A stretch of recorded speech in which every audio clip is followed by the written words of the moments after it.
नमस्कार दोस्तों, मैं डॉक्टर शुभम मिश्रा स्वागत करता हूं आपको मेरे इस यूट्यूब चैनल में। दोस्तों, आज मैं जो टॉपिक लेके आया हूं वो महिलाओं के लिए बहुत ज़्यादा इंपॉर्टेंट टॉपिक है। आज मैं बताने वाला हूं ब्रेस्ट कैंसर के बारे में। ब्रेस्ट कैंसर को आप शुरुआती स्टेज में कैसे पहचानेंगे, अगर ब्रेस्ट कैंसर है तो हमें उसमें क्या दिखेगा, अगर ब्रेस्ट कैंसर नहीं है तो उसमें हमें क्या दिखेगा।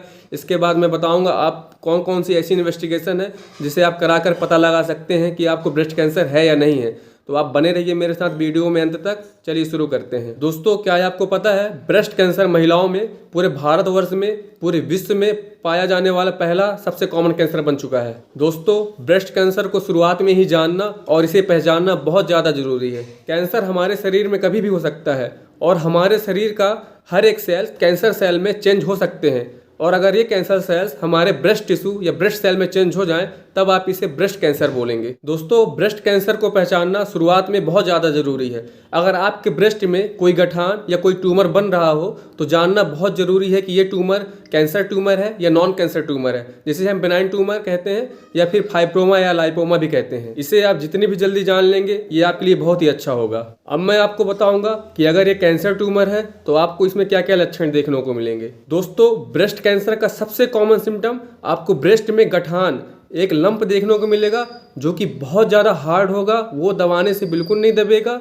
और साथ ही साथ उसमें पेन बिल्कुल नहीं मिलेगा।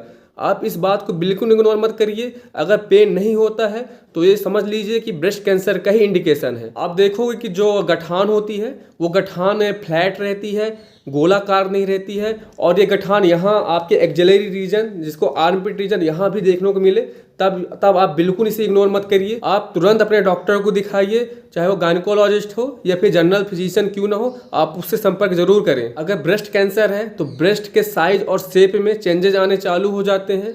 निप्पल के चारों तरफ धारियां सी बनी रहती हैं, लाल लाल रैसेस बने रहते हैं और निप्पल से ऑटोमेटिक डिस्चार्ज भी होता है। दोस्तों, ये तो हो गई कैंसर ट्यूमर की बात। अब मैं आपको बताऊंगा अगर ये कैंसर ट्यूमर नहीं है, ब्रेस्ट कैंसर नहीं है, तब आपको उसमें क्या समझ में आएगा। सबसे पहली बात, जो बेनाइन ट्यूमर होता है, जो नॉन कैंसर ट्यूमर होता है, जब आप उसको छुओगे तो वो स्पंजी होगा, वो बिल्कुल दब जाएगा, आराम से दबेगा, फिर अपने शेप में आराम से वापस आ जाएगा। उसमें किसी तरह का चेंजेस नहीं होता है, वो पूरा गोलाकार होता है। लेकिन कैंसर ट्यूमर में ऐसा बिल्कुल नहीं होता है।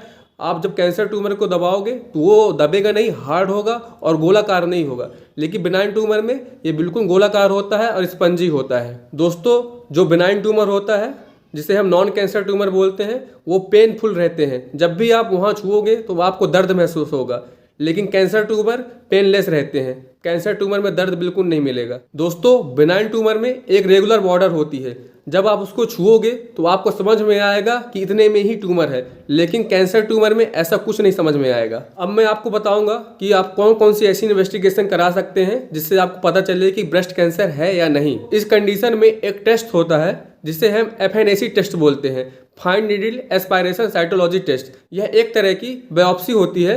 इस टेस्ट में नीडल के थ्रू ब्रेस्ट सेल को बाहर निकाला जाता है, फिर उसकी जांच लैब में होती है और ये पता लगाया जाता है कि ये सेल्स कैंसर सेल है या नॉन कैंसर सेल है। दूसरा टेस्ट कि आपके ट्यूमर को ही पूरा बाहर निकाला जाता है और उसकी बायोप्सी होती है। लेकिन दोस्तों, ये आजकल बहुत कम होता है, ज़्यादातर टेस्ट FNAC का ही होता है। तीसरा टेस्ट, इसमें CT स्कैन या MRI भी किया जाता है।